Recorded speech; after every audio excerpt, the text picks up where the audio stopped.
근데 그 시간이 성장하는 시기라는 거예요. 그 성장 시기가, 그 아픈 시기가 있어야지만이 깨닫고 반성해서 성장하는 시기로 넘어오거든요. 그러니까 어떻게 보면 그 힘든 그 시기는 성장의 시간이고, 그걸 잘 극복해내면 나에게는 엄청난 큰 힘으로 온다는 거예요.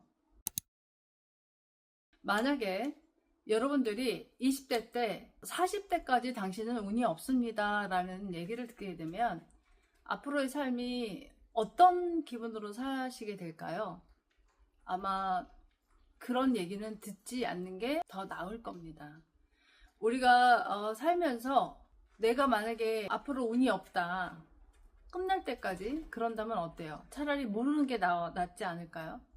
우리는 그거를 운이 있다 없다 라기보다는 그 어려운 시기를 내가 극복해야 되는 그 구간이 누구한테나 다 있는 거거든요. 그게 어렸을 때 잘 나갔던 사람들이 오히려 중년 이후에는 더 꺾어질 가능성이 굉장히 큽니다. 그래서 사실은 10대, 20대 때 너무 빛나는 거는 약간 좀 두렵게 생각을 해야 돼요. 왜냐면 운이 평생 가는 사람은 없거든요. 우리 왜 그런 말 하잖아요. 이렇게 내가 지금 20대 때 이렇게 성공해서 잘 나가는데 나는 죽을 때까지 난 이렇게 누리다 가지 않겠어? 라는 생각을 할 수도 있거든요. 그런데 운이라는 것은 있잖아요. 각자마다 10년, 20년, 40년, 50년 이렇게 주어지는 구간이 있거든요. 기간이 있는데 그거를 저마다 다 다르단 말이에요. 근데 가장 위험한 게 뭐냐면 어릴 때 너무 잘 나가는 거예요. 너무나 박수 받는 거예요. 그건 굉장히 위험합니다. 왜냐면 운이 평생 잘 나가기만 하는 사람은 없는 거거든요. 그래서 어릴 때 잘 나가는 것만큼 위험한 게 없어요. 그때는 진짜 겸손하게 이걸 어떻게 잘 극복할까를 생각을 해봐야 된다는 거죠. 제가 어렸을 때 보면은 제가 40대 중반까지 운이 없거든요. 사실 사주를 보면. 그래서 저는 운이 없는 구간은 어떻게 살았냐면 굉장히 힘들게 삽니다. 그러니까 내가 의지하는 대로 되진 않는 거예요. 근데 나는 죽을 힘을 다해 노력하는 거거든요. 남들이 볼 때는 죽을 짓 하는 건데 저는 그게 죽을 짓이라고 생각하지 않고 나는 최선을 다해서 사는 거였거든요. 근데 남들이 객관적으로 볼 때 쟤 왜 저러냐 이렇게 되는 거거든요. 근데 난 그게 최선인걸.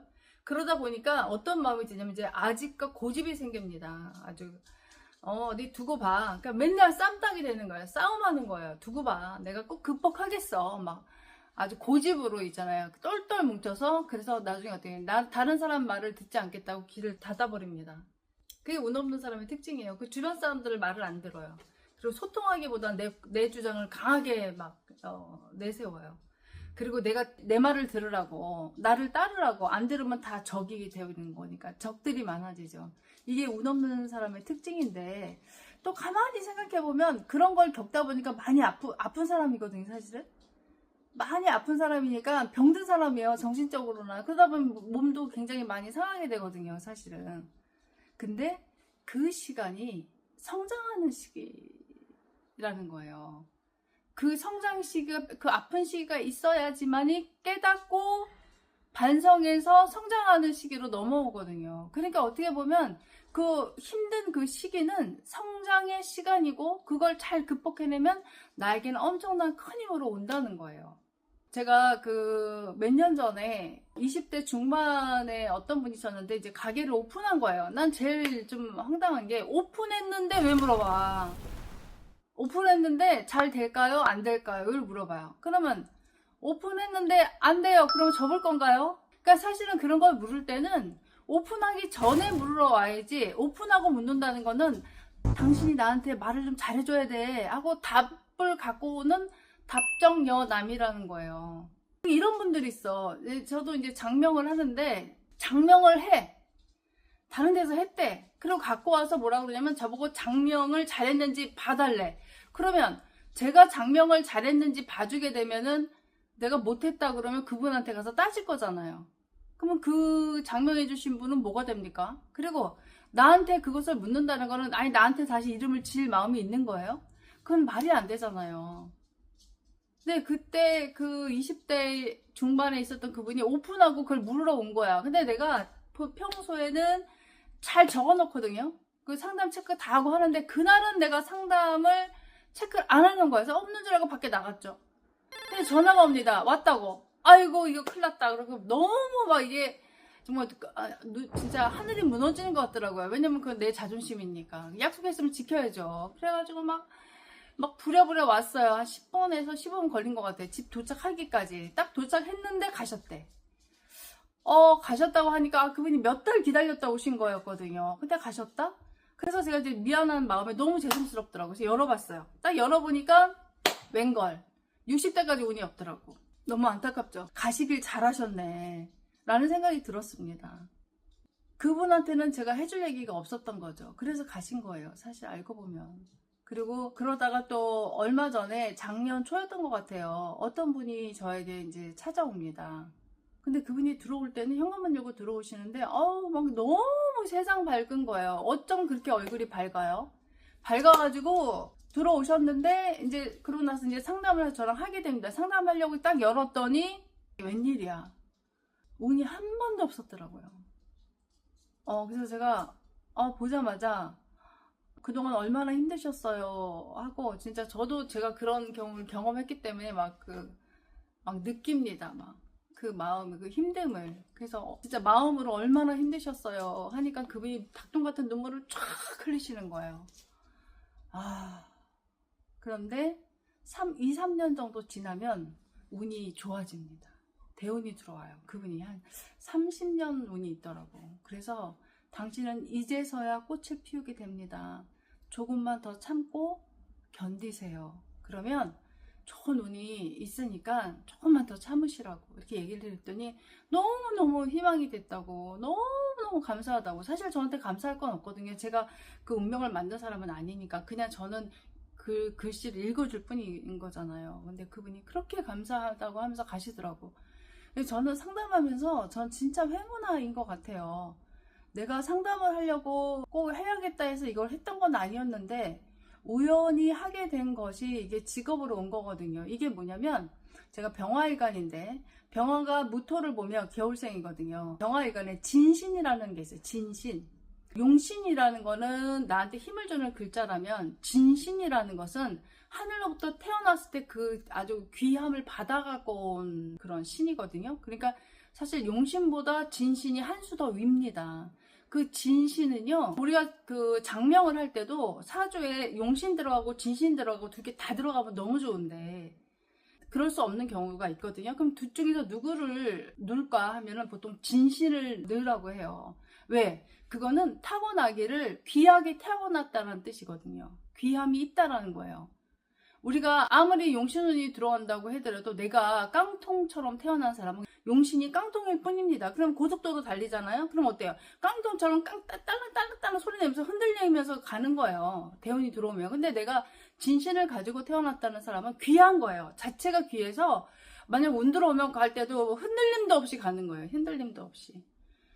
아주 그냥 스무스하게 쌩 달리는 속도도 뭐 같은 100km를 해도 성량이 다른 거죠. 그런 것처럼 진신은 그렇게 소중한 겁니다. 그래서 병화일간은 첫 번째 진신이 임수고 두 번째 진신이 간목입니다. 사계절. 그런데 이 동지를 기준으로 해서 동지 전과 동지 후로 나뉘는데 동지 전에는 간목이 진신이고 동지 이후는 무토가 진신입니다. 사실 이 무토라는 것은 사계절 어느 시간도 진신이 될 수 없거든요. 다 싫어하거든요. 봄, 여름, 가을까지 이 무토는 의미가 없는 토예요, 사실은. 그래서 불편하단 말이에요. 근데 겨울이 가면은 왜 이걸 진신으로 보냐면은 그 비바람을 막아주는 그런 역할을 하거든요. 뭐가? 무토가. 그런데 이것도 봐야 되는 게 무조건 겨울생이라고 해서 무토가 다 진신이다라고 볼 수는 없고요. 동지를 기준으로 봤을 때 동지 전이냐 동지 후냐를 가지고 보는 거예요. 근데 동지 이후는 얼마나 추워요, 동지 이후가. 이유는 무토, 간목이 아니라 무토가 진신이 돼요. 근데 이거를 공부를 계속 하다 보면은 사실은 병화일간은 무토가 진신이라고 해도 반드시 간목이 있어야 된다. 왜냐면 병화가 무토를 보면 아주 황량한 대지의 땅과 같다라고 볼 수 있거든요. 높은 개발되지 않은 이런 의미가 있어요. 무토라는 게. 그런데 거기에 토라는 것은 사실 나무를 길러야 되는 명으로 태어난 거잖아요. 근데 나무가 없어. 그러면 어때요? 결과물이 없다라는 거잖아요. 그래서 그렇게 나오지만은 결과적으로는 이 병화의 무토에는 반드시 간목이 있어야 되고, 이 간목이 나무가 잘 성장해주면 결실을 얻잖아요. 그래서 병화는요 자체가 태양이지만 태양 빛으로 야 나 존재감이 있어 라고 볼 수가 없고, 어떤 결과물이 있어서 그걸로 존재감을 드러내거든요. 그게 뭐냐면 바로 갑을목이에요. 그래서 우리가 병화일간이 화극금을 재성으로 보는데, 재성만 있으면 이거는 가난합니다. 병화일간에 한해서는 반드시 봐야 되는 게 갑을목이 있을 때 그 사람의 부귀를 말할 수가 있는 거거든요. 그래서 갑목이 굉장히 필요한데, 겨울생에서 동지 이유는 무토가 진신입니다. 그런데 그렇다 하더라도 어쨌든 갑을목이 있어야 되고, 또 갑을목이 자라려면, 목이 자라려면 반드시 뭐가 있어야 돼요? 그게 생성돼서 부가 되려면 반드시 수가 있어야 돼요. 그래서 병화일간은 사계절 임수가 진신입니다. 수가 없다. 병화일간이 수가 없이 갑을목이 있다. 그러면 그게 편인, 정인, 인수가 되거든요. 그러면 어떤 거냐면 선생님 명이 많은데 그 선생님 중에서도 가난한 선생님이 되는 거예요. 그런데 만약에 수가 있다. 그럼 수생목 받은 간목이 되거든요. 그럼 어때요? 부귀가 확정되는 사람이에요. 그래서 병화일간에서의 진신은 보통 임수하고 간목을 보지만 동지 전으로 볼 때 무토가 진신이다 라는 거죠. 근데 그걸 진신으로 보지만 그래도 간목과 임수는 반드시 필요하다라는 거죠. 어쨌거나 제가 생각을 해보면은 그 상담하러 오시는 분들도요 이렇게 같이 여러 명이 오시잖아요. 근데 예를 들어서 5명이 왔어. 근데 4명은 상담을 하겠다는데 1명이 절대 안 하겠대. 그러면 이제 친구들이 그래요. 아우 왔는데 온 김에 상담해 막 이래요. 그러면 아니야 이렇게 하거든요. 그 사람은 상담하면 안 되는 사람이에요. 왜냐면 에너지가 통하지 않았기 때문에 어떤 얘기를 그 사람이 해줘도 안 들어요. 저도 경험해봐서 알거든요. 제가 그 얘기가 필요 없을 때는 어떤 얘기를 해도 들리지 않았고, 뭐 맞으면 다행이고 뭐 아니면 말고 나는 그 말이 그렇게 중요하지 않아, 이런 생각을 갖고 있었거든요. 그래서 명을 본다라는 것은 내가 마음이 동했을 때 보는 겁니다. 조금이라도 그런 마음이 일어나지 않으면 안 보는 게 맞아요. 아셨죠?